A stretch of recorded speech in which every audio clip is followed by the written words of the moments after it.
Over a century ago, the Titanic struck an iceberg and sank to the bottom of the Atlantic Ocean. Of the 2,240 people on board, only around 700 survived. Since then, the tragedy has been the subject of endless movies, documentaries, and books. And though we've learned a lot about the ship and many of the people on board, we hardly know anything about the iceberg responsible for the catastrophe, especially anything concerning its size. But maybe we can find some clues. The Titanic was constructed by the White Star Line as part of its new fleet of passenger liners. At the time, it was the largest ship ever built, and it lived up to its name. The ship was 883 feet long, equal to 2.5 soccer fields placed end to end, and 175 feet tall, which is close to 10 giraffes standing on top of one another. From the waterline to the deck alone, the boat was 60 feet high. That's close to the height of a 4-story building. The Titanic was big enough to have veranda cafes, a restaurant, a reading and writing room, a Turkish bath, a gym, and squash courts. There was even space for a swimming pool. The liner could carry a total of 3,300 people, including 2,435 passengers and 900 crew members. Although luxury was important, safety was paramount. The Titanic had been designed to have 16 watertight compartments below its deck. If the ship's hull was somehow compromised in an accident, up to 4 of these compartments could take on the water, while the remaining 12 would keep the ship afloat. Philip Franklin, vice president of the White Star Line, said this was what made the ship truly remarkable.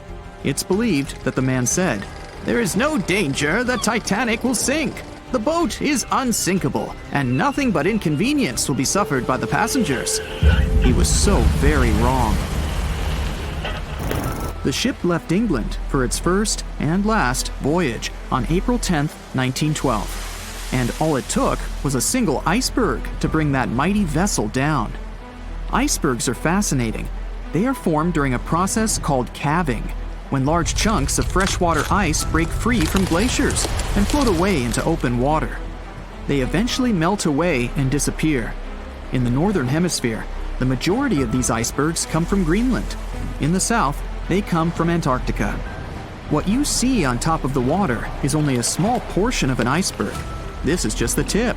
Most of it, up to 90%, is hidden under the water. Only when you examine pictures of the entire thing can you truly appreciate how massive icebergs are. It's the part of the iceberg you can't see that is often the most dangerous. Beneath the waves, it can have jagged edges in random places. A ship can easily get too close without realizing it, resulting in serious damage to the bottom of the boat. And it's not just big icebergs you have to watch out for. Smaller ones, which are more difficult to spot, can prove to be just as dangerous. A growler, for example, is under 7 feet long, with just a bit more than 3 feet showing above the water. And a slightly larger bergy bit is less than 15 feet in size. The dangers of icebergs were well known when the Titanic set sail. In 1901, the Islander was traveling through the inside passage to Alaska. It collided with an iceberg and sank immediately. Luckily, 138 of the 178 people on board made it to safety. Back then, there wasn't any special equipment for detecting icebergs.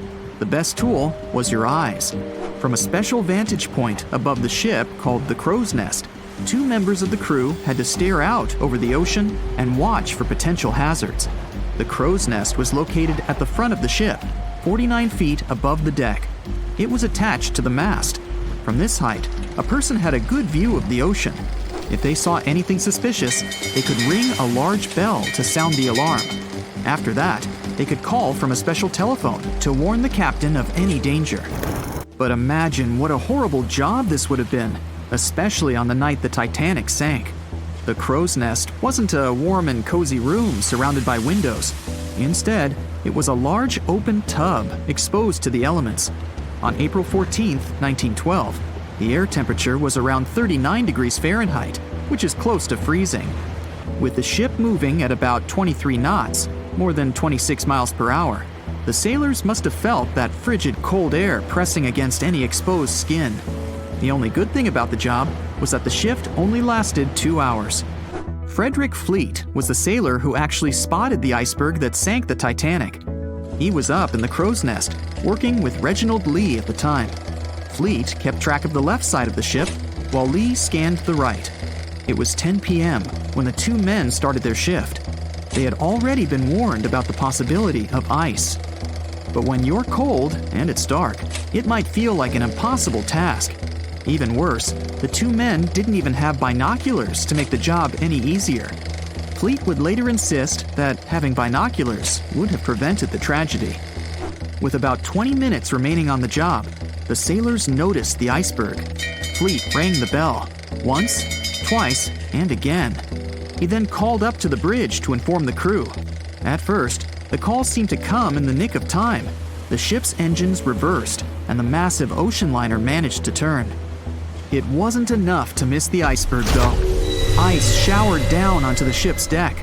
The iceberg tore through the hull, and water flooded in. 2 hours and 40 minutes later, the Titanic was gone. And here we have clue number 1. The iceberg was big enough to be spotted with the unaided eye in the dark of the night without any binoculars. It was also tall enough for bits of ice to fall down onto the ship's deck. Since this all took place long before social media and smartphones, nobody on board would have been taking photos or videos at the time. So, of course, we don't have any footage of the actual iceberg. But there are photos of the possible iceberg from later that day. The SS Prinz Adalbert was sailing near the area on the morning of April 15, 1912. The steward on the ship had not yet heard about what had happened to the Titanic. But when he spotted an iceberg floating by, he was compelled to photograph it. Why? There was a line of red paint along the bottom of the iceberg, indicating that it had likely collided with a ship sometime within the previous 12 hours. A second photo was taken from a ship called the Minia, which was sent into the area to look for debris from the collision. Captain de Carteret said that among the wreckage, he had seen only one iceberg. He also noticed a streak of red paint on it. From the photos and witness accounts, newspaper reports estimated the iceberg to be 50 to 100 feet high and 200 to 400 feet long. That's clue number 2. The iceberg that hit the Titanic probably started its ocean journey from Greenland's coast, heading past the Baffin Bay to the Davis Strait. From here, it must have slipped through the Labrador Sea and finally reached the Atlantic. And that, in itself, is pretty impressive. The glaciers in Greenland create between 15,000 to 30,000 icebergs each year. Some small, some big. Of these, a mere 1% will actually make it to the Atlantic. The others simply melt along the way. We know that the temperature of the Atlantic Ocean, where the sinking took place, was around 28 degrees Fahrenheit. That's below freezing. For humans, this could cause frostbite or hypothermia. But that temperature is actually warm for an iceberg. Most would only last 2 to 3 years in the North Atlantic, slowly melting into the warmer water. Based on this, it's likely that the Titanic's iceberg left Greenland in 1910 or 1911 and was fully melted by late 1912 or 1913. But since it did make it to the Atlantic and managed to cause significant damage to the ship, we have clue number 3. We will never know for certain the size of the iceberg from that day, but we do know that it definitely wasn't a growler or a bergy bit. Both those types of icebergs are much too small. And if the ice was indeed scattered across the deck during the collision, the iceberg must have been a little taller than 60 feet. The newspaper estimates are probably as close as we're going to get. The iceberg that took down the Titanic was indeed a formidable one, and icebergs are still a threat. As recently as 2007, the cruise ship Explorer struck one and sank in Antarctica's Weddell Sea. Luckily, everybody survived. The International Ice Patrol was created in 1914 following the Titanic's sinking.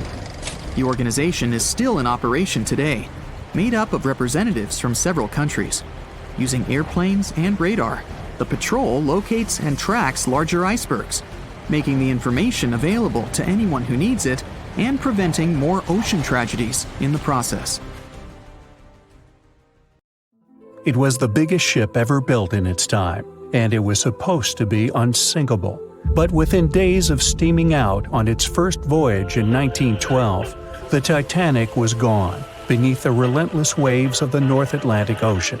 And of its more than 2,200 passengers and crew, only 706 survived that dreadful night. Would a smaller ship have fared any better in the same situation? Did the size of the iceberg truly matter in the end? Was it a mistake for the ship to change course at the last minute as it tried to avoid impact? These are three questions that have people pondering, what if? We do know that Titanic was considered an engineering marvel in its day. Designed by Thomas Andrews for the British shipping company White Star Line, it was just over 880 feet long and 175 feet tall. Built with abundant space for 840 staterooms, a swimming pool, a squash court, a gym, and 2 dining rooms. But it was below deck that one of its most impressive new features could be found. Titanic's hull was divided into 16 compartments designed to be watertight.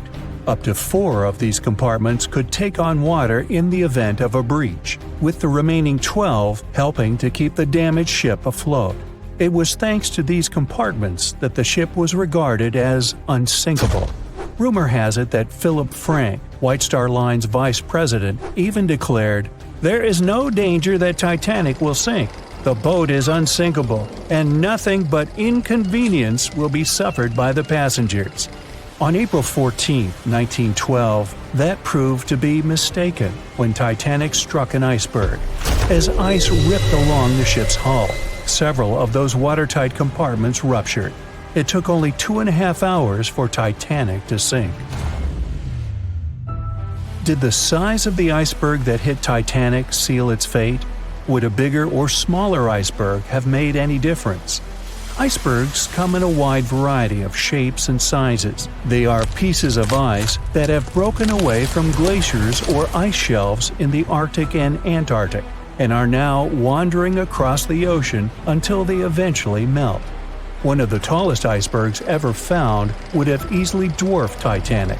Discovered in 1957, it was 550 feet high. That's close to the height of the Washington Monument. Imagine ramming into something that big. Smaller icebergs, though, can turn out just as dangerous. Some are the size of houses and called Bergy bits. Others, closer to the size of a car, are called growlers. These can be much harder for ships and boats to locate, making them more difficult to avoid. And though smaller, they can produce a lot of damage when hit. It's also critical to recall that icebergs are always bigger than they seem, with the majority of their mass lurking below the ocean surface. In fact, over 80% of an iceberg's volume is underwater. Most of its sharp, jagged edges cannot be seen. Roam too close, and you risk damaging your ship's hull. Because Titanic had little notice of its impending doom, a smaller iceberg, struck at the same angle, could still have been enough to bring that mighty ship down. Now, it's possible that had the iceberg been larger, it would have been spotted sooner. Titanic might have had time to alter course and avoid the impact. But missing that one iceberg would not have guaranteed Titanic's safety. It was traveling in a dangerous stretch of the Atlantic called Iceberg Alley. It's located 250 miles east and southeast of Newfoundland, Canada. Behind one iceberg, there could be another, and another after that. And so the crew on board had to remain very attentive to avoid several potential collisions, not just one. A smaller ship might have been better suited for the trip. Titanic's size was certainly a challenge when it came to steering. In fact, it had just left her dock in Southampton when it nearly collided with another smaller ocean liner, the SS New York, missing it by just 2 feet. The gigantic steamship was obviously not made for maneuvering quickly in tight quarters. A ship that size required time and space to change course. But when it comes to ships versus icebergs, a ship's size doesn't always matter. The Islander was a steamship designed to travel the Inside Passage in Alaska. In the summer of 1901, it struck an iceberg, which tore a hole in the front portion or bow of the ship. The vessel did not sink right away, and the crew tried to steer it to safety. Ultimately, its bow completely submerged, and its stern was lifted up and out of the water. It didn't take much longer before the ship sank completely. Of the 168 passengers and crew members, 128 survived, and $3 million in gold was lost. Islander had a 240-foot hull, making it almost a quarter of the size of Titanic, and that smaller size didn't seem to be much help in preventing a collision with an iceberg. And then there was the Hans Hedtoft in 1959. Also known as the Little Titanic or the Danish Titanic, it was referred to as the safest ship afloat. It was 272 feet long with 95 people on board. Much like the real Titanic, the Hans Hedtoft was specifically engineered to handle most of what the sea could throw its way. Along with its double steel bottom, it also had an armored bow and 7 watertight compartments. How could such a ship sink? But it could, and it did. It was on its first voyage, returning to Copenhagen, when it ran into trouble. On January 30th, it hit an iceberg. An SOS was sent, but when the Johannes Cross arrived to help, the Hans Hedtoft was nowhere to be found. The only evidence of the ship's existence was a lifebelt that was washed ashore in Iceland 9 months later. Again, the ship's smaller size didn't work in its favor. A smaller size of Titanic wouldn't have guaranteed a safe voyage in 1912. The final what-if concerns the last-minute choice when the iceberg was spotted and the alarm sounded. First, Titanic could attempt a complete stop, but this wasn't an option as the ship needed a half a mile to come to a halt, and the iceberg was a mere 900 feet away. Second, the Titanic could attempt to avoid the iceberg by steering away from it. This is what the captain ordered, but the attempt was unsuccessful, resulting in a deep gash across the ship's hull. The final option? To hit the iceberg head-on. Would this have made any difference? The answer is an intriguing maybe. Some think a head-on collision would have saved Titanic. In this scenario, the collision would have limited the damage to the very front of the ship, instead of the iceberg tearing through the hull and compromising several of the watertight compartments. Only 4 of the compartments would have been breached. This meant the others could do their job of keeping Titanic afloat. The ship could be stuck, unable to move, but it would remain above water until help arrived. This would provide a ship like Carpathia enough time to reach the scene of the accident and bring the people on board to safety. One of the Titanic's designers, Edward Wilding, made a similar claim during an inquiry into the sinking. He argued that most people would have survived a head-on crash, and that Titanic itself would not have sunk. Others disagree, though. First, the special bulkheads on Titanic were designed specifically to protect the ship against collisions with other vessels, not with icebergs. These compartments would crumple upon impact, absorbing some of the force while the other ship absorbed the rest. Though the damage would still be extensive, the remaining bulkheads would keep the ship afloat. But an iceberg does not have the same flex in a collision as you would experience with another ship. Most of the force would be absorbed by Titanic, resulting in greater damage to the ship. Even worse, the impact would be carried through the full length of the ship. Rivets would burst, seams would tear, the compartments would quickly flood, and the ship would sink even faster, resulting in fewer survivors. In any case, as with most what-ifs, we'll never really know the answer. As tragic as Titanic's first and last voyage was, it did result in changes that helped make venturing out to sea much safer. Findings from hearings on the disaster led to the creation of the International Ice Patrol, or ICC, in 1914, an organization that tracks icebergs in the Atlantic and Arctic Oceans to ensure vessels in the area can avoid them. In the US and Britain, ships were obligated to carry enough lifeboats to accommodate every person aboard. Regular lifeboat drills were made mandatory. And finally, the bulkheads on ships were made higher to keep water out, and bottoms were stretched to create double hulls, helping make the compartments truly waterproof. There's no denying that Titanic was a terrible tragedy, but the lessons learned from that night to remember has helped prevent many more. Can you guess how many theories of the Titanic's sinking exist? Right, loads, including a theory of my own, which I'm going to share with you today. And then you can decide which one seems most likely to you. One Piece Theory. The very first version of the events was the One Piece Theory. It's very simple and basically claims that the sinking happened without any breakups. 2:15 a.m., the ship collides with an iceberg. 2:18 a.m., the lights go out. The ship reaches an angle of 45 degrees and then quickly begins its final plunge into the ocean depths. 2:20 a.m., only about 3 minutes later, the RMS Titanic disappears under the surface of the ocean for good. The liner doesn't break, it just goes down as a whole piece. Of course, this can't be true. In April 1912, the Titanic was not only the largest ship in the world, but also the largest ship ever built. It's hard to believe that such a heavy vessel could have gone down without breaking. That's just impossible. Well, I mean, you can't blame the theorists. Before we found the wreckage, there were no other theories. Wait a minute, or were there? The day after the disaster, the survivors gave their interviews. They talked about what had happened, and some of them claimed that the ship had actually broken in two when it had been flooded. For example, Jack Thayer, a 17-year-old boy, outlined the sinking as he remembered it, and L.D. Skidmon drew a sketch based on his description. The picture clearly showed the ship breaking in half. But no one believed Jack or other witnesses. There was no evidence, so their claims were received with a grain of salt. But in 1985, things changed. First breakup theory. That's when Robert Ballard found the wreckage of the Titanic in the depths of the ocean. When people saw the wreckage, it became clear that Jack and the other survivors had been right.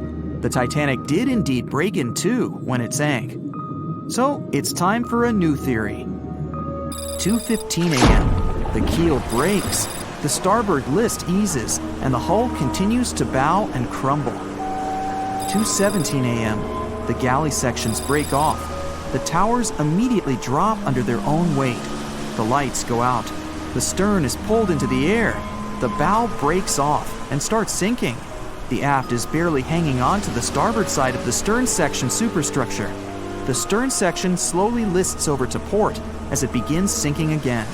It rises up one last time and pivots in a semicircle as it sinks. It all sounds pretty convincing, right? But people began to find plot holes in this theory. For example, the Titanic couldn't have held together until it reached such a high angle. The breakup would have had to begin much earlier. This only meant there was still a vast field for research and speculations. So people started to come up with their own possible scenarios. How about we look first at the ones no one likes? V-brake and Aaron 1912 V-brake. According to the first breakup theory, the Titanic reached a high angle, and the weight of its unsupported stern caused it to crack from the top down. But it's physically impossible. So, are there any other ideas? In 2006, Roger Long, a naval architect, decided to research a so-called V theory. 2:17 a.m. The breakup begins at a shallow angle, perhaps as little as 11 degrees. The upper structure fails and starts to crack. At this moment, only its double bottom is holding the Titanic together, but it starts to bend under the strain too, failing the ship. Water is pouring through the crack. It increases the weight in between the two sections, bending the Titanic the other way and pulling it into shape somewhat resemblant to the letter V. The upper decks get mangled and bent together. The bow heads for the bottom, and the stern is the last to sink. This theory has since been disproven many times, though. Roger Long believed it because the broken edges of the upper decks in the Titanic's bow section were all mangled and crushed. However, we have learned that it happened because of the so-called hydraulic downburst, the force of the water crashing into the deck as the Titanic hit the ocean floor. Another V-brake theory states that the bow had risen out of the water after the break. This theory was mainly peddled by one former Titanic enthusiast. But not only has this theory been proved to be physically impossible due to the bow's incredible mass, it was also inspired by incorrect information. Remember Jack Thayer? Well, it was based on his sketch and the words of a couple of passengers. But the truth is, none of them had ever seen the Titanic break down like this. Jack himself even stated in an interview that the sketch was completely out of context to what he had actually seen. It was drawn by a passenger on the Carpathia, the ship that received the Titanic's distress signal and came to its aid. It couldn't be used as evidence. Now that we know this, let's move on to the theories that most people believe in. James Cameron's banana peel theory. Who hasn't seen the legendary movie about the Titanic, right? It became the leader of the 70th Academy Awards ceremony in the number of nominations and awards, and deservedly so. But did you know that James Cameron had been interested in the Titanic for many years and studied the ship's history? His books and research are very detailed, and he even came up with his own version of the events. It's called the banana split theory, and this is actually what you could see in the movie. Here's how it goes. The Titanic reaches a 23-degree angle and fractures down to the keel. The double bottom acts as a hinge as the stern falls down. When the double bottom fails, the bow and the stern separate. The stern lists to port, standing vertically, and then begins to go underwater. This theory is the most scientifically accurate one, along with Roy Mengat's theory. Wait, who's Roy Mengat? Mengat theory. Roy Mengat was an engineer who came up with the most plausible theory for the time being. 2:17 a.m.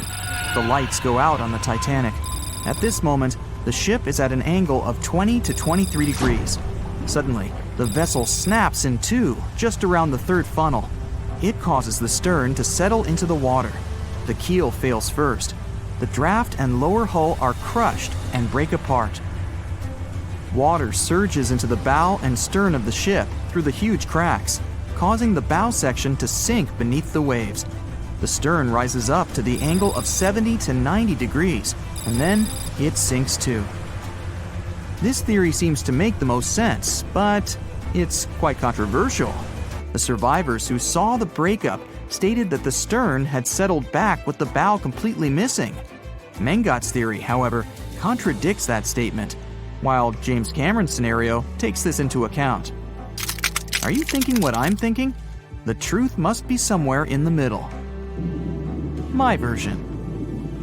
Now, as promised, I'll provide you with my version of the events. Well, it's not really my theory, more like a combination of Roy Mengat's and James Cameron's ones. I believe that James Cameron was right about the breakup. 2:17 a.m. The ship is at a high angle. The lights go out. Then it snaps into two pieces. The bow starts sinking. The double bottom is still attached to the stern for a minute or so. Once the double bottom fails, the two parts separate and the bow goes down. Then, as Mengat said, the stern rises up at a high angle, and then it begins to sink vertically. It might have actually happened because the survivors stated that they had seen a clean break. This means it couldn't be hidden. And they had also seen the stern staying vertically in the air for a long enough time, probably a few minutes, before disappearing. Anyways, all of these are just speculations. Regardless of how the Titanic broke apart and sank, it was a great tragedy. It's already been 110 years since the Titanic collided with an iceberg and sank. Did you know that in 2022, the Blue Star Line Company is completing the construction of an exact replica of the Titanic? Called the Titanic II liner, the ship will be sent sailing along the same route with 2,400 people on board. Let's hope that everything goes well for them. April 1912 marked one of the most terrible tragedies in the history of the world. The most unsinkable vessel, the pinnacle of engineering at that time, the huge Titanic, sank. On that dark, moonless night, the ship had many chances to save its passengers. There was another ship just a few miles away that could have saved the Titanic, but it didn't. It wasn't a phantom ship, and it's not some legend or a theory. This is a documented reality. There are records and witnesses' statements confirming this. But why didn't this ship help? Let's find out what happened that night by looking at these events from 3 different points of view. Let's start with the Titanic version. 11:30 p.m. The moon hides behind black clouds. Visibility is bad. Everything is calm on the Titanic. Under the captain's guidance, the communications operator stays in touch with the mainland through the radio. At this moment, some stranger breaks into the frequency, interrupting the operator's communication. It's unclear what this strange man wants and what he's talking about. The operator doesn't try to figure it out. He shouts at the guy, demanding him to disconnect. The connection is interrupted. At 11:40 p.m., the Titanic crashes into an iceberg. The ice breaks the hull. Water begins to flood the lower decks. Nobody is panicking yet. 20 minutes later, at midnight, the ship's crew sends a distress signal through the radio frequency. Few people understand how bad the situation really is. After 20 minutes, at 12:20 a.m., they start lowering lifeboats with passengers. At 12:25 a.m., they receive a response to the distress signal. This is RMS Carpathia. Their captain reports they're already sailing at maximum speed towards the Titanic. But the problem is that the crash site is 58 miles away. This means Carpathia will only be here in 4 hours. At 12:45 a.m., the sinking ship's crew release rockets into the air. These flares are one of the main reasons for the terrible fate of many passengers, but more on that later. 90 minutes later, the Titanic's deck breaks and the ship dives underwater. At 4:10 a.m., the Carpathia finally arrives at the shipwreck location. The crew members make heroic efforts to save all the people. They take 705 survivors on board. At this moment, another ship appears. It's SS Californian. The Carpathia sails towards the New York coast with all the people. The Californian floats in search of passengers and finds nothing but wreckage. The ship was only a few miles away while the Titanic sank into the icy water. The Californian could have saved these people, but did nothing. Its captain, Stanley Lord, made one of the most terrible acts that a sailor can allow. He didn't help a sinking ship. When the world found out about all this, they detested Captain Lord. They couldn't bring charges against him, and the trial didn't punish him. But his career was ruined entirely, as no other ship company would hire him. Despite this, he never confessed he had been guilty. Before he passed away, the captain said it hadn't been his fault. If this was true, then what happened there? This brings us to the Californian version. It's the night of April 14th. The Californian is sailing in the cold waters of the North Atlantic. The ship gets into a section with a lot of icebergs. At 10:10 p.m., Captain Lord stops the ship. It's too dangerous to move around this area, as they can damage the hull. At 11 p.m., the ship starts drifting. It's impossible to move in such conditions with such poor visibility. The captain knows that the Titanic is coming here, so he orders the radio operator to warn the ship about the danger. Radio operator Evans turns on the receiver and tries to contact the Titanic.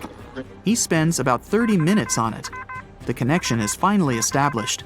At this moment, the Titanic radio operator is speaking with the mainland. Evans interrupts this conversation and tries to warn the ship about icebergs. The operator doesn't understand Evans' words. He's annoyed because Evans broke into the channel so brazenly. He shouts at Evans and cuts the connection.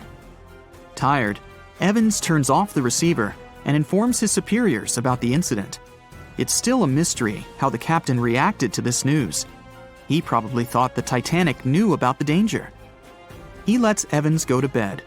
If Evans hadn't turned off the radio and waited 1 hour, he would have heard a distress signal from the Titanic. But you shouldn't blame him. At this point, he has no official reason to stay at the transmitter. Evans is too exhausted and can't fight drowsiness. So, Evans goes to bed. The Titanic begins to sink.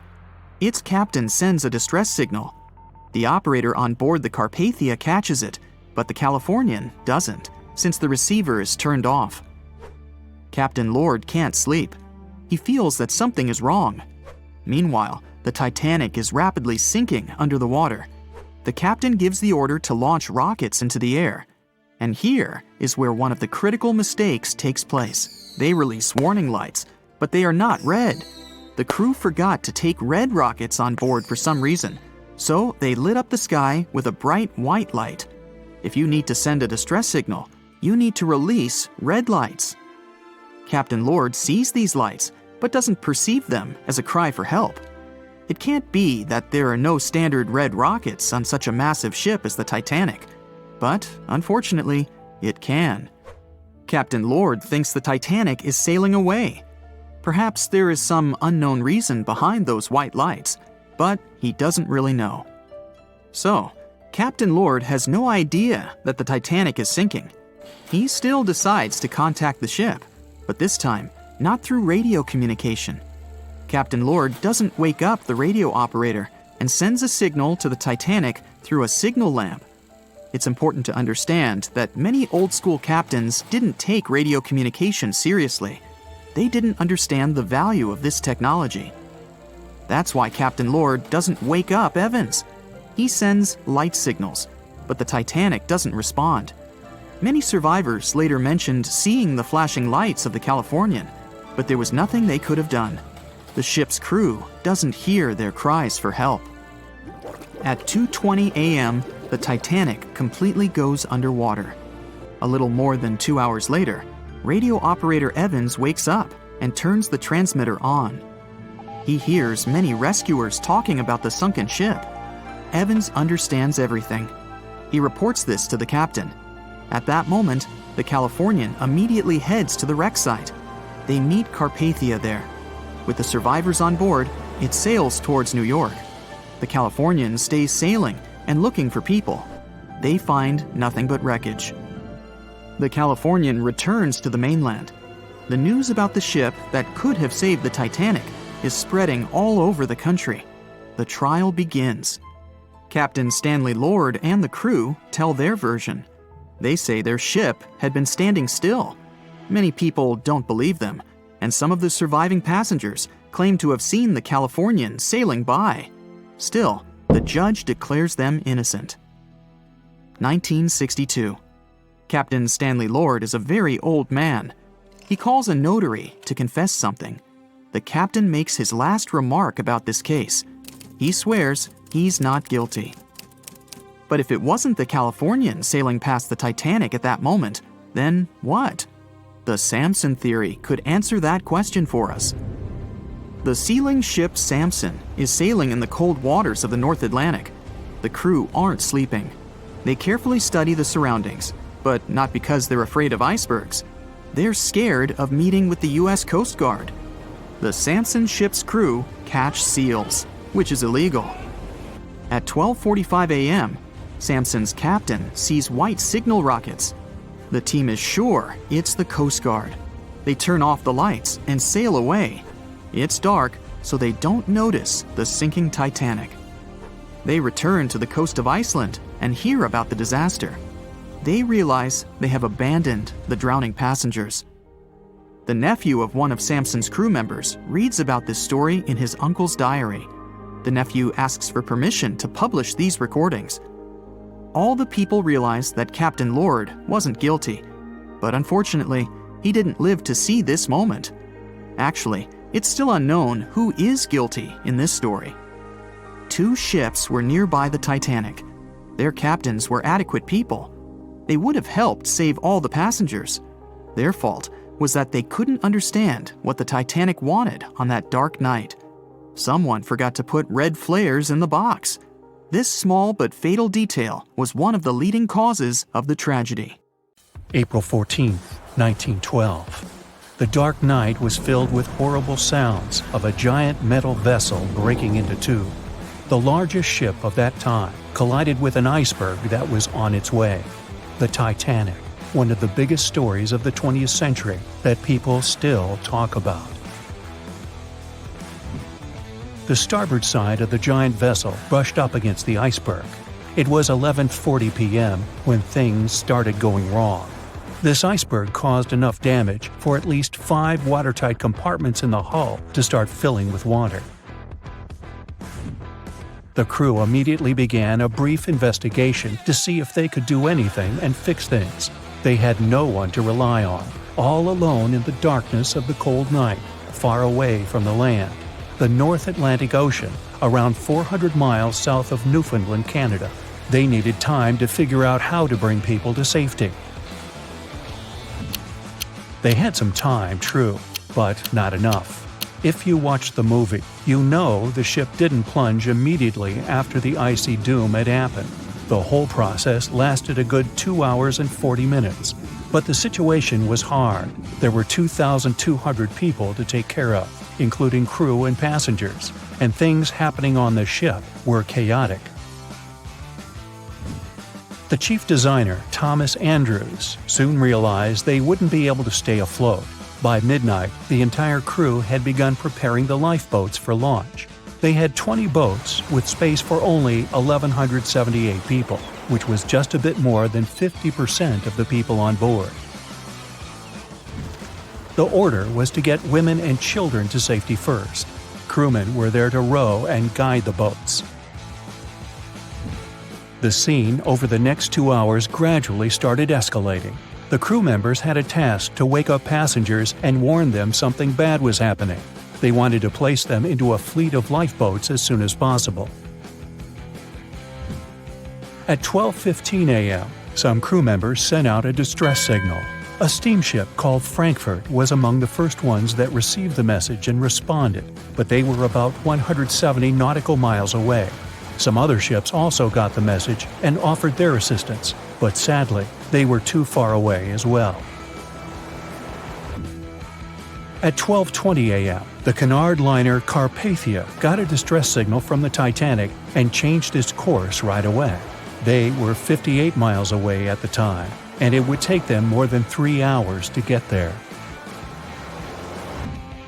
20 minutes later, the crew was lowering the first lifeboat. It was carrying only 27 passengers, although it had room for 65. Many of the lifeboats that were launched first were well below capacity.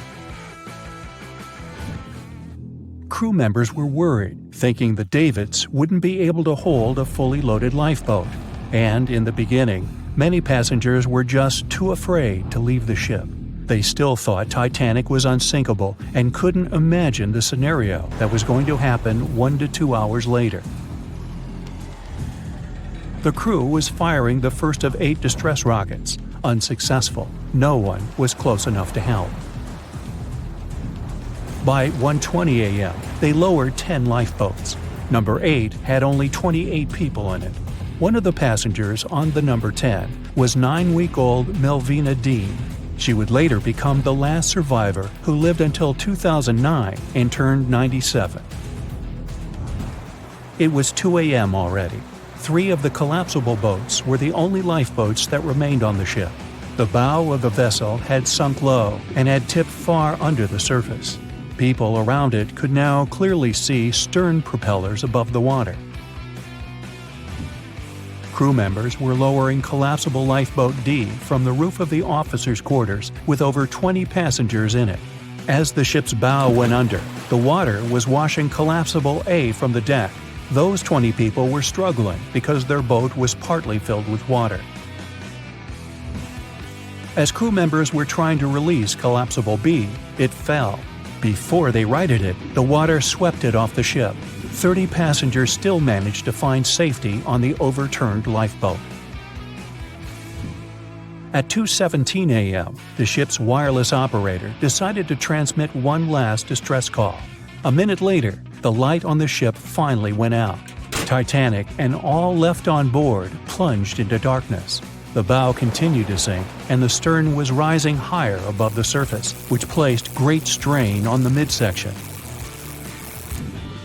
Horrible sounds were filling the night. Titanic, this massive, legendary ship so many people placed their hopes in and were excited about, broke into 2 between the 3rd and 4th funnels. Reports would speculate it took about 6 minutes for the bow section to reach the ocean bottom. The stern settled back in the water before it rose again into a vertical position.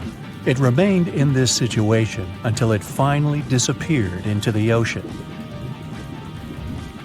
At 2:20 a.m., The stern apparently retained air inside, and water pressure crushed it as it went down. The stern landed about 2,000 feet away from the bow. People consider the Titanic the fastest ship in the world. They thought it was unsinkable because 4 of its compartments could be flooded, and that still wouldn't cause a critical loss of buoyancy. Its life was problematic since its beginning. While the ship was leaving port, it moved within a couple of feet of the steamer New York. It managed to safely pass by, which was a huge relief for all those worried passengers massed on the ship's decks. Titanic sailed off on the 10th of April. Its first journey was across the highly competitive Atlantic route. On the launch day, the Titanic became the biggest movable object in the history of humankind, 882 feet long, 92 feet wide. Not that big if you compare it with today's ships. The biggest cruise ship in the world today is Royal Caribbean's Symphony of the Seas, which is roughly 5 times the size of Titanic. If you put that ship in a vertical position, it would be nearly as tall as the Empire State Building, which is 1,250 feet without antennas. But Titanic was a huge attraction back in its time. At one moment of their journey, they stopped in France, after which they made another stop in Ireland. Once the final passengers boarded, the massive ship set out at full speed for their final destination, New York City. 4 days after the beginning of its journey, Titanic failed to divert its course from a huge iceberg, the story we all know about. Only 700 people survived, and most of them were women and children. The night was extremely cold, 1 hour and 20 minutes after Titanic had gone down to the bottom of the ocean. Survivors weren't even sure someone was coming to save them. Finally, they saw the light. It was Carpathia coming towards them. They came for the people in the lifeboats. The crew brought them aboard and pulled a handful of other passengers out of the water. Many ships tried to contact Titanic a few hours after it sank. Their messages were never returned. Later, when there was an investigation of what really happened, they discovered the Leyland liner California had been less than 20 miles away when Titanic was sinking. But the crew didn't hear the distress signals coming from Titanic because their radio operator was off duty. Countries from both sides of the Atlantic were shocked and horrified when they heard details of what happened to Titanic. They decided to make changes to ship operations, rules that would help avoid such events in the future. They held the first International Convention for Safety of Life at Sea, where they adopted rules for every ship to have lifeboat space for each passenger on board. Also, lifeboat drills became mandatory. They also decided to establish an international ice patrol. Its main role was to monitor icebergs in the North Atlantic shipping lanes. Ships also needed to maintain a 24-hour radio watch. Titanic wasn't built alone. Because of the size of this magnificent ship and all the new equipment it required, it would have been too expensive as a one-off. So the team built the Titanic alongside 2 sister ships, and both of them had eventful lifetimes. RMS Olympic came first. It was launched in 1910, and for a whole year was the biggest liner in the world. The Britannic was another sister ship that sailed for a while before it too ended down on the ocean bottom. But only Titanic became a legend and one of the most fascinating stories of modern history. It's April 10th, 1912, a sunny spring day. You're one of the first-class passengers aboard the Titanic, just as the ship is about to depart from Southampton. Imagine everyone's excitement, fresh spring air, the sounds of the sea. You're strolling along the highest deck of the Titanic when you notice several lifeboats. As you start counting the boats, you recall the ship's capacity. It's just over 3,000 people. Wait, but are there enough lifeboats for everyone aboard? Let's look into the numbers. The Titanic could carry a needed total of 64 lifeboats, a number which could have easily helped to save all the passengers on board. Chief designer Alexander Carlisle planned to equip the ship with 48 lifeboats, but the Titanic ended up with a mere 20. The fact that this number of lifeboats wasn't enough for all the passengers was not illegal at the time. This was because the number of lifeboats required was calculated based on the tonnage of a ship, not her passenger capacity. Speaking of the Titanic, this number of boats was chosen for aesthetic reasons, to make the decks look less crowded to the ship's elite and high-class passengers. After the final decision on the lifeboats was taken, Carlisle quit his job. Passengers' strolls on the Titanic's decks were pleasing to the eye, but were they worth it in the end? In 2012, a century after the wreck, new documents related to the scandalous lack of lifeboats were uncovered. It appears that a safety inspector named Maurice Clark proposed the addition of at least 10 more lifeboats, 5 hours before the ship was supposed to set sail. But since the ship's owners clearly wanted to leave on time, his plea was overlooked. He was also warned that unless he kept this secret, he would be fired. In retrospect, had the owners followed his advice, an estimated 700 more people might have survived that night. The 20 lifeboats you counted, those that actually made it on board, could have carried only a third of the passengers, even at their full capacity. But tragically, some of them were launched with as few as 12 people, when they could have easily saved up to 65 people each. To add to the disaster, the Titanic's crew members were not properly trained on using the lifeboat launching equipment. That's why the boats were launched slowly, improperly, and sometimes without the right supervision. Out of the 20 lifeboats, only 18 were set afloat correctly. Also, passengers were not informed about safety measures. A lifeboat drill should have taken place on the 14th of April, but the captain eventually canceled the event. One of the many myths surrounding the Titanic and its catastrophic ending is also related to the lack of the necessary number of lifeboats. There was no maritime law at the time that said women and children should get into lifeboats first, but it was a universally accepted custom in such types of situations as a shipwreck. Shortly after the Titanic had sunk in the icy Atlantic waters, rumors started to spread. It was said that some desperate men had resorted to dressing up as women in those final moments before midnight on April 14, 1912. They wanted to get a spot on the lifeboats and have a chance to save their lives. At the same time, there's little to no evidence that any of the male passengers of the Titanic had actually done this. In any case, what happened to those 20 lifeboats that were on board the Titanic after the ship hit the iceberg? What we do know is that all these boats were launched between 12:40 a.m. and 2:15 a.m., with a total of 718 people on board.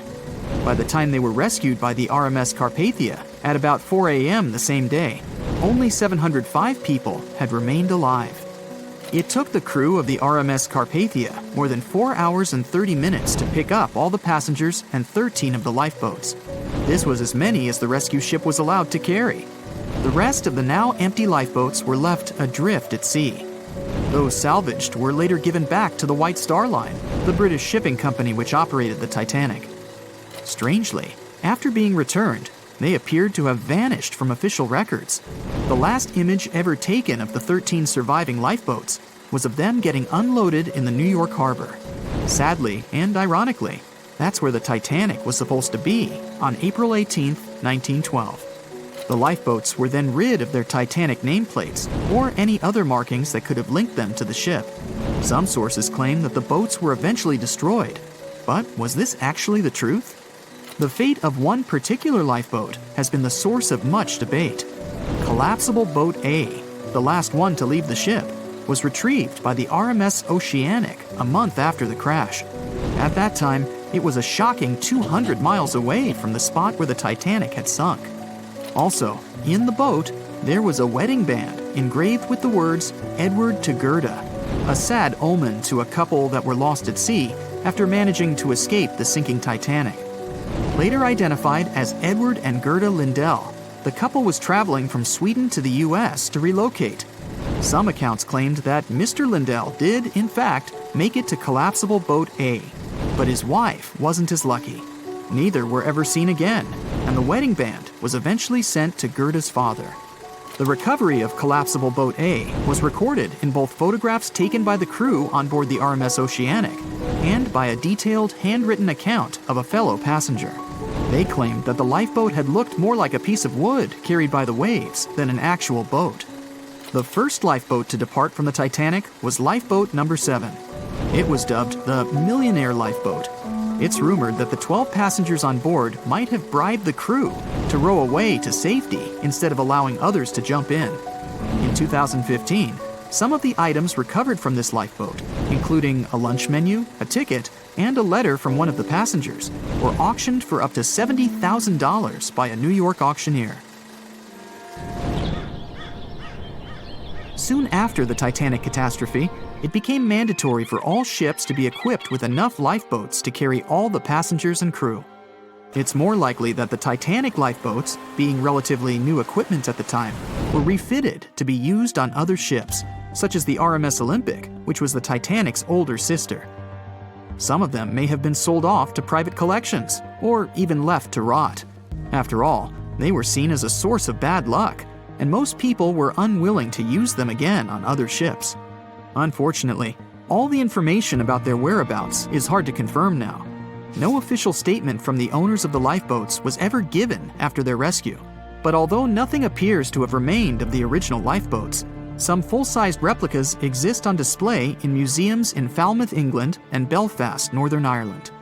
One of the few surviving White Star Line lifeboats did not, in fact, belong to the Titanic, but it did have a striking connection to the cursed ship. This boat is the restored Lifeboat 6 from the RMS Oceanic, which helped to recover Titanic's collapsible Lifeboat C. It was said to be owned by a private collector, but similar to the Titanic's lifeboats, we don't know anything about its location today. As for the nameplates and other identification marks of the lifeboats, the White Star Line seems to have kept them. Because some of these items were later auctioned and sold to interested collectors, even Rick Springfield supposedly got hold of one of the nameplates. One particular nameplate was already missing by the time the White Star Line employees had reached the lifeboats. It was the nameplate of Lifeboat Number 8, which had been taken by a sailor named Thomas Jones.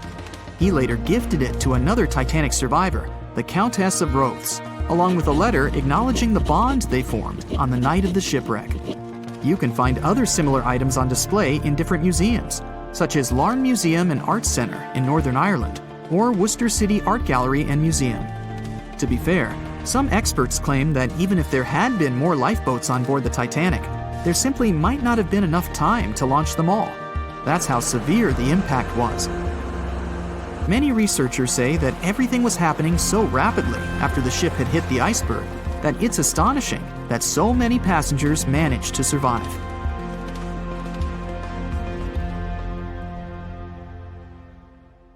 John watched on in disbelief as he drifted away on a piece of wood in the freezing waters of the Arctic, slowly drifting away. John looked upon the vessel he had worked and lived on as it raised its enormous bow high into the sky, then broke in half, causing a sound that only a crack of lightning could replicate. Distraught and dumbstruck, believing that he, and he alone, knew the dark truth behind the demise of the unsinkable ship, the Titanic. 5 days earlier, as the Titanic set sail on its maiden voyage, John worked hard alongside his mates in the coal bunker, stocking up the coal to feed the Titanic's mighty furnace. They had stocked and stored more than John had ever witnessed on any other ship he'd worked on. But this was the Titanic, the grandest ship to have ever sailed the seas. On the Titanic, there could never be too much coal. As they left Belfast and pushed toward Southampton, there was a large bang below decks that went unnoticed. The furnace was roaring and the turbines were spinning, pushing the Titanic forward at a quickened pace. The crew cheered as the vessel moved forward, unaware of the loud, concerning noise. Arriving in Southampton, Greg came aboard, amongst hundreds of other passengers. With 13 years at sea, his vast experience included the role as a quartermaster on 6 previous ships. Ready for a new challenge aboard the greatest vessel ever made, he was looking forward to this next challenge of his career. Greg came with a wealth of experience, especially with sailing through the Arctic. His role was vital within the crew, understanding the seas around the North Pole. He would be a key lookout as they set to cross the perilous path of the Iceberg Alley. Greg had some concerns regarding the voyage. The Earth's orbit was remarkably close to the Sun and the Moon, causing higher tides. This would make icebergs more prominent, drifting them further away and towards the route of the Titanic as they journeyed to New York. Assessing the lookout tower and inspecting the available gear, Greg found no binoculars. This made him concerned, but the sailors just laughed at Greg. "If the deck is short on ice cubes, we'll be sure to plow right through a berg to resupply." A sailor laughed. Greg didn't share this sentiment. Eager to find out why they had been left short-handed on equipment, since he had such a vital role on the ship, Greg inquired further. Sadly, the officer with the keys to the binocular supply cupboard had been removed from the crew at the last minute. Greg couldn't believe something of this importance had been overlooked. For such a mighty ship with so many people aboard and crossing in a particularly perilous path, this just didn't make sense. But not wanting to be fined for breaking into the ship's property, Greg let it slide, hoping that they wouldn't need the binoculars in the end. Ultimately, if there were icebergs expected, a warning call would be made to the captain, informing of any concerns. Little did Greg know that a warning had been received, notifying of the dangers that awaited. But the telegram didn't provide the required prefix, which would have ensured direct delivery to the captain. So, the critical warning was just overlooked. John and his crew below decks prepared for departure, stoking the engines. He noticed an essence of thick exhaust, far too heavy than what would be expected from the furnaces. The crew searched throughout the lower decks. Following a thorough search, they managed to locate the cause of the exhaust. It was an ignited pile of coal within a coal bunker. Unknown when it had ignited, a buildup of coal had clearly been smoldering, slowly growing in size. The amount of smoldering coal was concerning. The alarm was raised, alerting an officer to review the matter. The officer assessed the damage and confirmed with the captain that it was deemed to be of little concern, as only minor damage had been caused. John was unsure of this assessment, as he knew that in confined spaces, surrounded by iron bulkheads, an oven-like environment arises that intensifies the heat with time. But the Titanic would power forward, making no sense to John as they had only just departed from Southampton. He was sure they would have turned back. John and his crew were ordered to shovel the already lit coal into the furnace and continue shoveling until all the smoldering contents would be contained. It was a possible but painstaking task that could take the entire journey.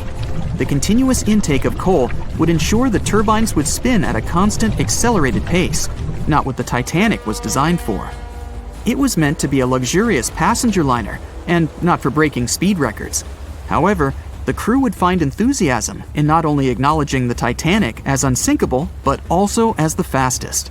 John and his crew continued to shovel the coal into the furnace for several days.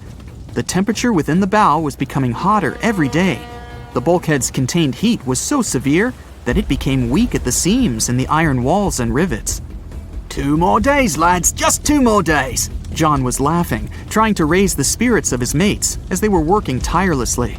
But as they were all laughing, joking, and looking forward to dry land, they unknowingly approached their final destination. The Titanic was speeding through the calm sea. Greg looked ahead, above in the lookout tower, keeping a keen eye out as they were in iceberg territory now. Even though the way seemed clear, false horizons could occur, creating confusion about how far objects in the distance truly were. As they were traveling in the Gulf Stream waters into the colder Labrador Current, air columns cooled from the bottom upwards, creating a thermal inversion. This incredibly high air pressure ensured fog wasn't present, providing a deceptively clear outlook. But the thermal inversion can also create optical illusions, showing the horizon further away, appearing higher in the distance, or masking whatever objects that could come before it. These false horizons could easily hide any icebergs that could be approaching. Greg knew the perils of a calm sea in the Arctic, preferring the rough waters, where it's easier to detect icebergs within waves. Peering from the lookout, Greg was looking towards the dark abyss ahead. Suddenly, within 1 mile directly in front, a formidable image quickly emerged from the dark waters surrounding. "Iceberg, right ahead!" Greg yelled to his mate, who quickly called to the helm and directed them to steer hard to starboard. The helmsman received the call. In the heat of the moment, he turned the wheel counterclockwise. He then realized he'd turned the wheel the wrong way and quickly went in the opposite direction. The ship aimed towards the iceberg, veering to the port side whilst reducing speed. Although there was a delay in turning the wheel, since there was a short distance from the signal and the fast pace that they sailed at, it may not have made a difference. As they approached the iceberg, it appeared as though they'd miss it, but over 87% of an iceberg is underwater. And as they came along the side, the hidden ice underneath hit the port side bow, piercing the side of the hull with a 12-square-foot tear. The ship shook, with all aboard aware that something was amiss. Amongst the confusion and fear, they were oblivious of the damage. As they gathered their bearings, 6 out of 16 compartments were quickly filling up with seawater. The hull could only withstand 4 compartments filling before sinking. Time was ticking as the Titanic made its descent into the depths. The weakened bulkhead with heated steel pillars and rivets broke under the pressure and sudden change of temperature from the ice-cold water. The call was made to abandon the ship. Lifeboats were prepared to be released, while help signals were sent out to nearby ships. The radio operator was guiltily sitting, constantly calling out to a nearby ship that had been in contact with the Titanic recently. There was steady communication with this ship over the past few days, providing warnings of icebergs since the Titanic departed from Southampton. The final warning message received was just 1 hour ago. Upon receiving the final warning, the operator ignorantly responded, "Shut up," with the assumption that their warnings of icebergs were pointless. Following this unfortunate response, the ship turned their radio off and provided radio silence. The closest ship that was responding to their distress signals was 500 miles away, too far to provide any assistance in time. There were countless mistakes that caused the Titanic's watery end, whether they contributed directly or from sheer ignorance. The most tragic of them was the number of people aboard the ship, 2,224 of them.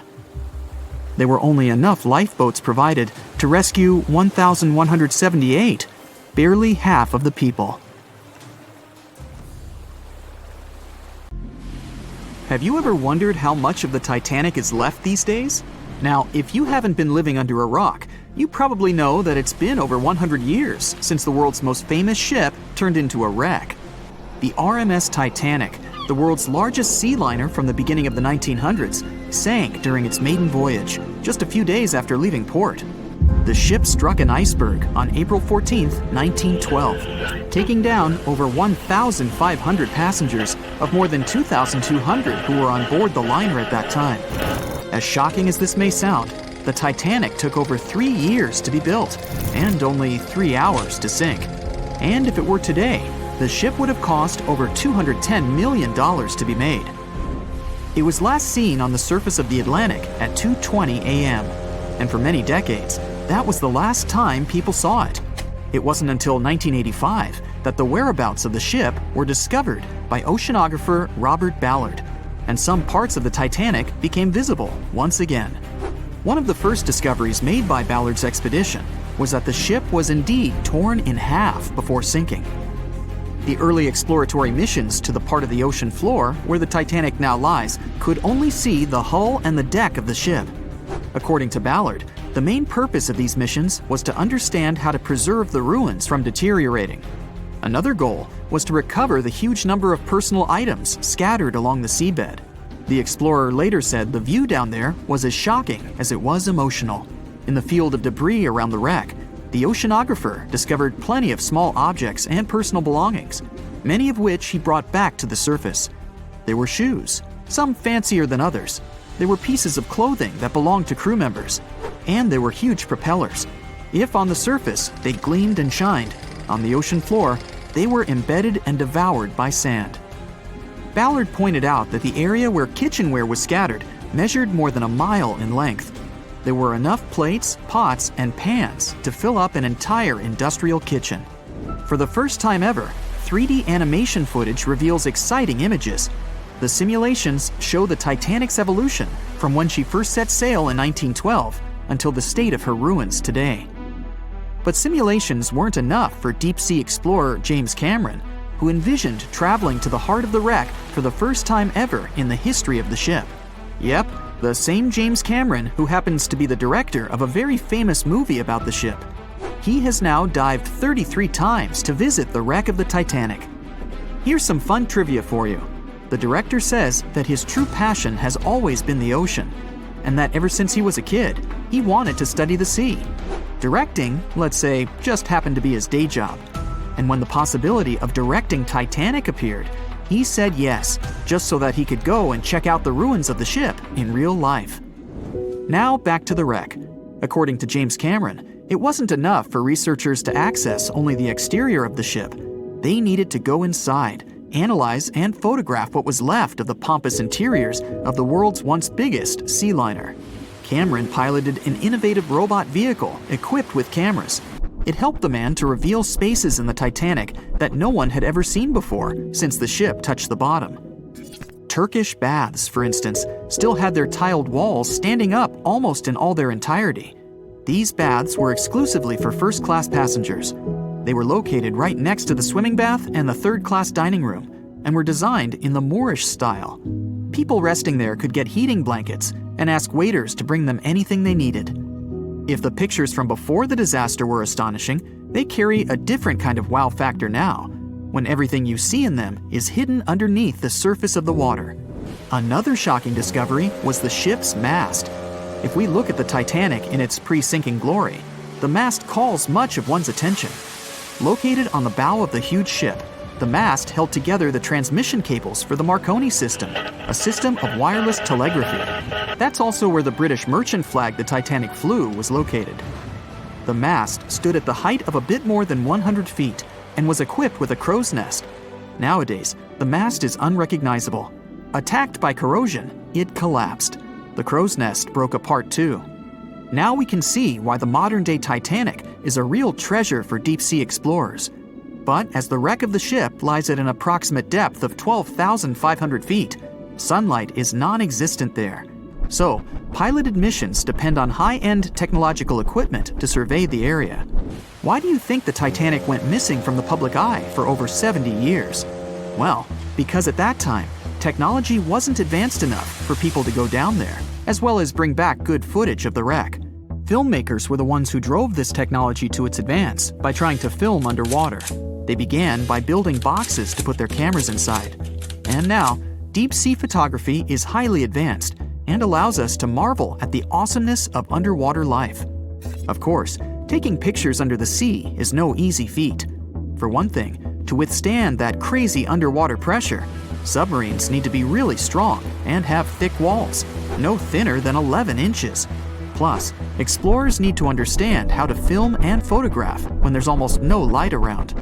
There was another thing that made documenting the Titanic even more difficult. When the wreck of the ship was rediscovered by scientists, it was covered with red-colored rusty bacteria that made it even harder to take good pictures. As it happens, the color red does not reflect well underwater, which is unfortunate for photographers. For this reason, human-operated vehicles that go down to tour the ruins are equipped with powerful lighting devices. When you see some parts of the ship from afar, they look as if reddish-brown wax has been dripping all over the Titanic's ruins. But in reality, these icicle-shaped structures are colonies of microorganisms. When the ship sank, it brought down with it an enormous amount of bacteria that hadn't existed at the bottom of the ocean before. But now, these bacteria, together with the extreme conditions at the bottom of the ocean, have turned into a disastrous combination for the ruins of the ship. These red colonies of microorganisms actually feed off of iron and steel, which is basically all that is left of the Titanic. One kind of those microorganisms are bacteria called Halomonas titanicae. They can eat up to 220 pounds of iron per day. This makes the Titanic a colossal food source for them. There have been lots of speculations regarding the life expectancy of the ship's wreck after researchers discovered this bizarre rust. But according to Cameron and his research team, the Titanic isn't going to disintegrate anytime soon. In one of the latest expeditions down to the wreck, a piloted vehicle was funded to identify specifically one stateroom. It belonged to a very important passenger, Sir Benjamin Guggenheim. Yes, just like the museum. Guggenheim was the son of a mining magnate and a member of the elite group that boarded the transatlantic journey of the Titanic. Born in Philadelphia, Guggenheim was traveling back home to the U.S., but as we all know, he never made it to his final destination. For the price that ranged from 400 to 800 pounds back in 1912, the equivalent of 84,000 pounds nowadays, one could book accommodation that was called a stateroom. Staterooms on the Titanic were the most luxurious kind of first-class rooms.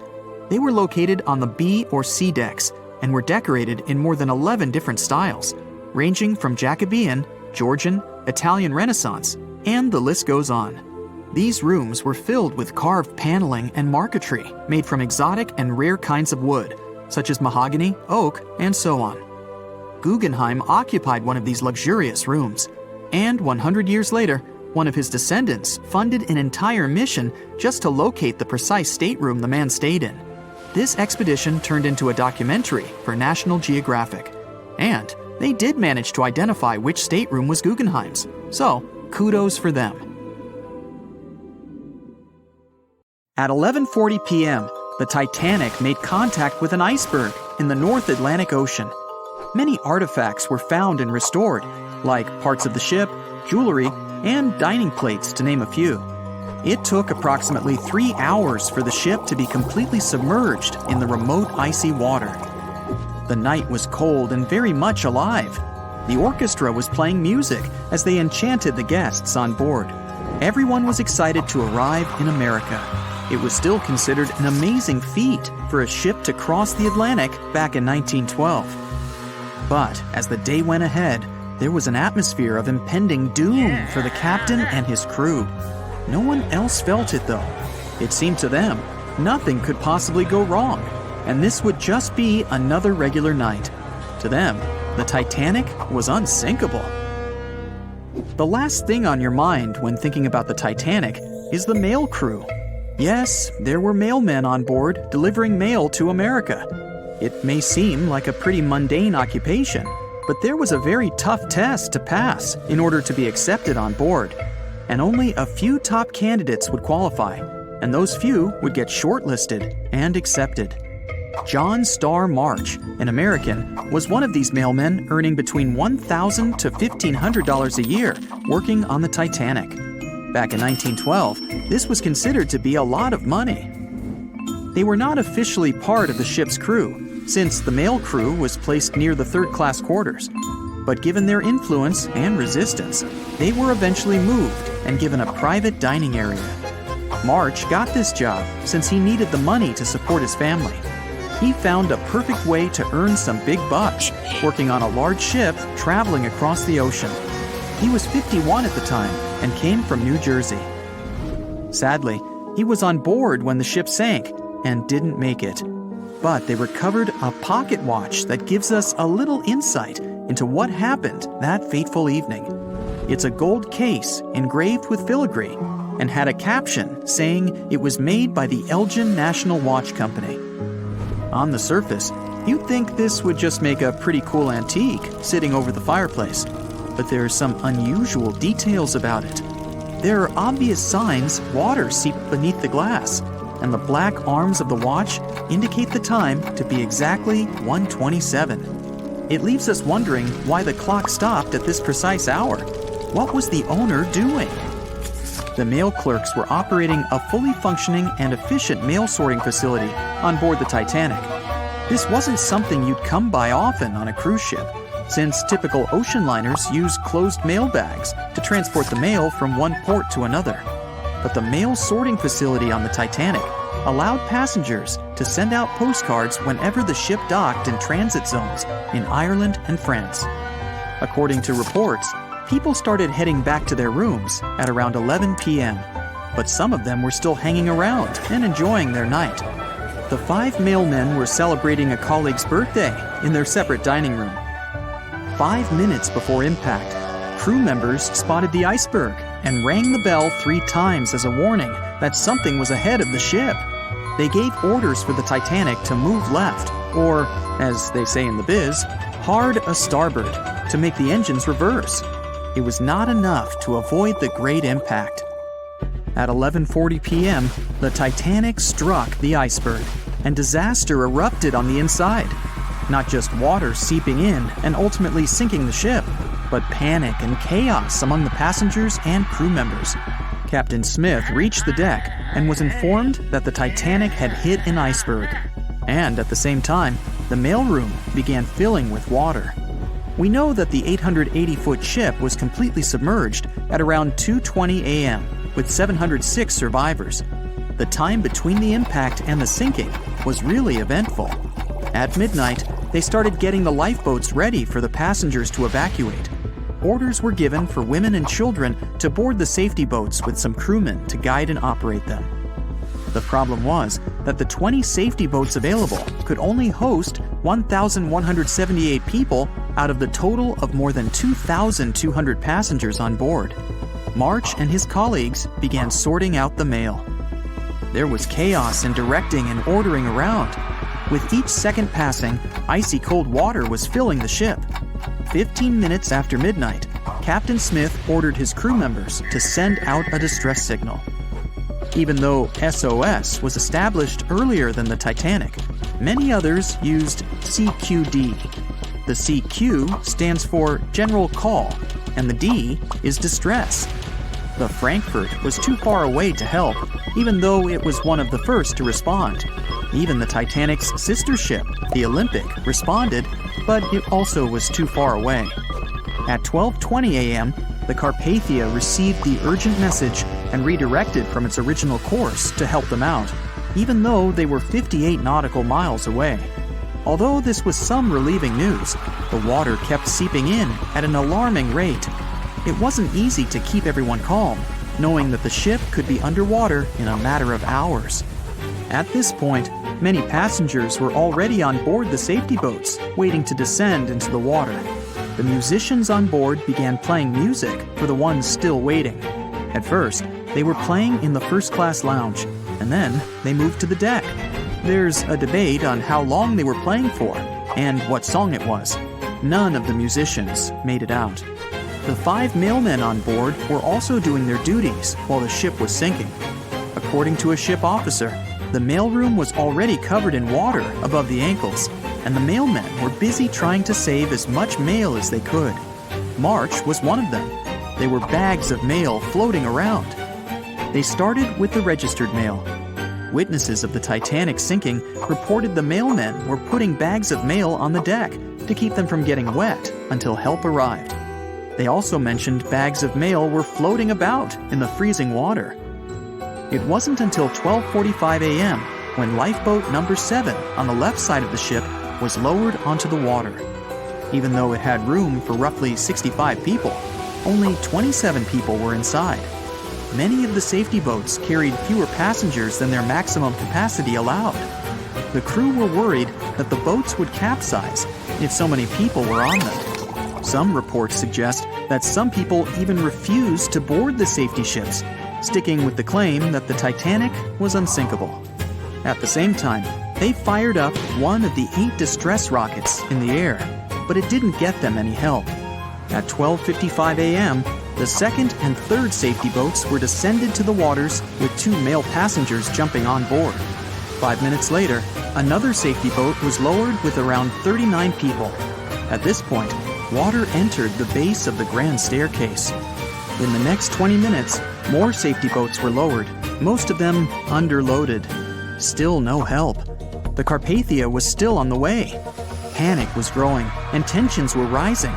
There was a lot of anger for people being left behind. At around 1:30 a.m., things were getting out of control. The organized boarding of passengers to the safety boats stopped.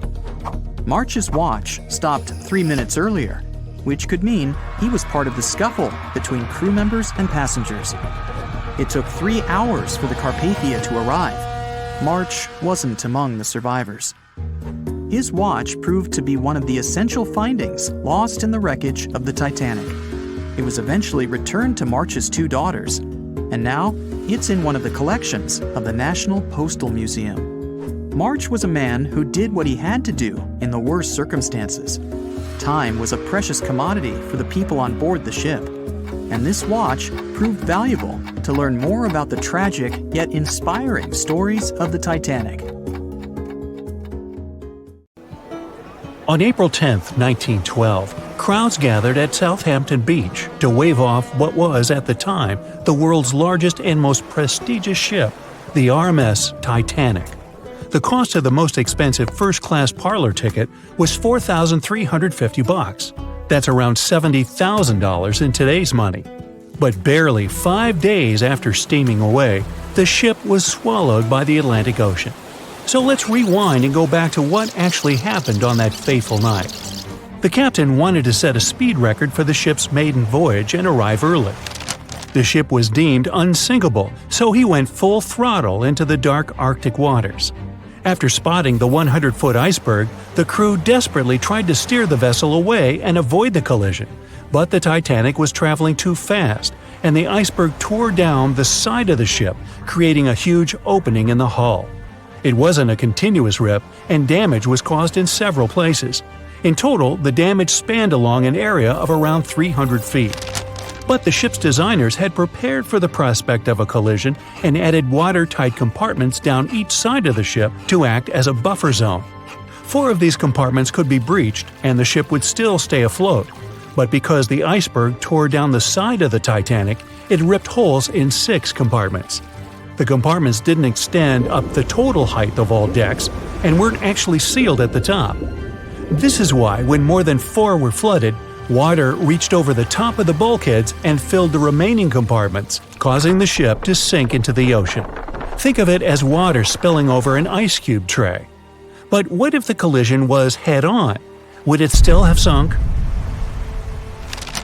Ships are designed with potential crashes in mind, and most vessels have collision bulkheads in the bow. Most of all, it's like your car's bumper or crumple zone.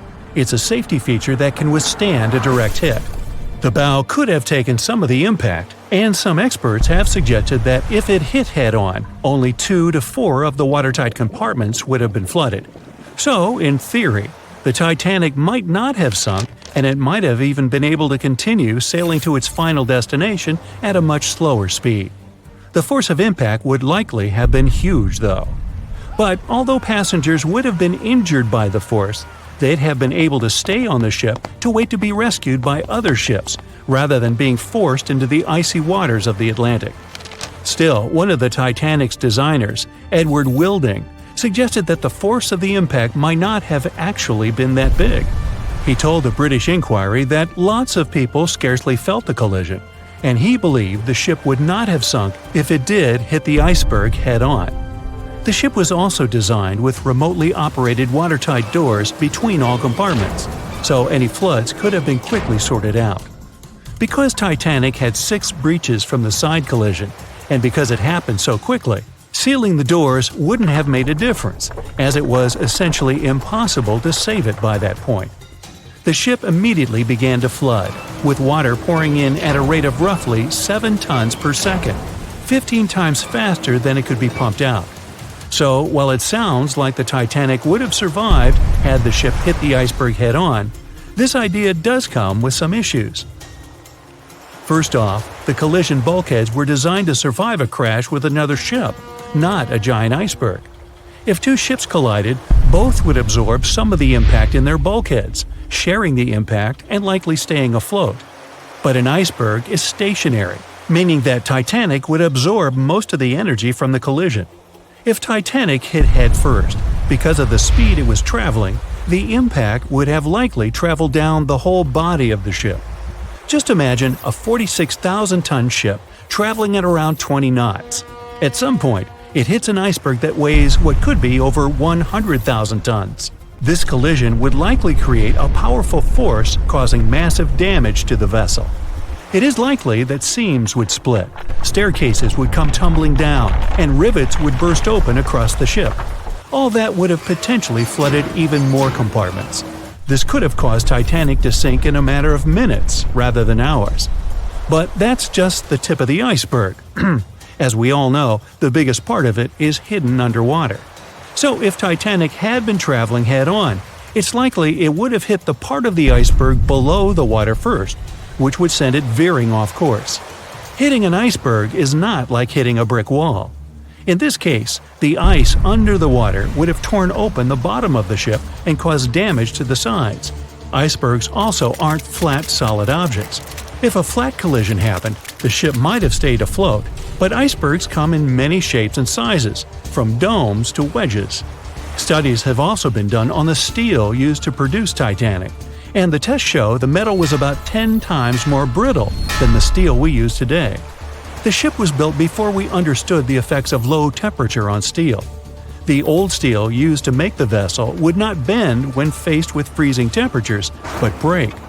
Recovered pieces of Titanic's hull plates show that the hull just shattered on impact. Hitting head-on would also cause a very severe and abrupt stop, so even if the ship hadn't sunk, there would still have been major issues. Think about when you suddenly hit the brakes on your car, or when the bus stops while you're walking down the aisle and you get flung forward. Passengers would have been thrown across the ship, and because the crash happened at night, most people were sleeping, so wouldn't be able to effectively prepare for any sort of impact. This would result in injuries for most people on board. It would be especially bad for those at the front of the ship, where the accommodation for the off-duty firefighters, greasers, and engineers was. But while passengers and off-duty crew may have been thrown out of bed, there would be a lot more survivors than in the original scenario. Many ships have had head-on collisions and made it back to shore. Not many people know that Titanic actually had two sister ships. The White Star Line, the company that built Titanic, also built vessels called Britannic and Olympic. Captained by Edward J. Smith, who would later helm Titanic, the Olympic set off on its maiden voyage in June 1911. But much like Ford's sister ship, disaster was just around the corner. On its fifth commercial voyage, Olympic collided with a Royal Navy ship, HMS Hawke. While the Olympic received damage to its side, Hawke crashed into the other vessel head-on. The bow of the Hawke was completely crushed by the collision, but because the ship had watertight compartments, it managed to survive the impact and later returned to shore for repair. Another study case is the SS Andrea Doria, which was an Italian ocean liner that made global headlines in 1956. Like the Titanic, the Andrea Doria was heading for New York City on its 101st voyage when disaster struck. On July 25th, the vessel collided with the 524-foot Swedish passenger liner Stockholm. The Stockholm hit the ship head-on, but the point of impact for the Andrea Doria was on its side. The front of the Stockholm was completely smashed, but because the impact was on its hull, it managed to survive. The Andrea Doria, however, sadly sank due to the collision being on the side of the ship. So these cases could suggest that maybe the Titanic would have survived had it hit the iceberg head-on. But we have to remember that the Titanic hit the thing full speed, whereas both the Olympic and the Andrea Doria were traveling slower.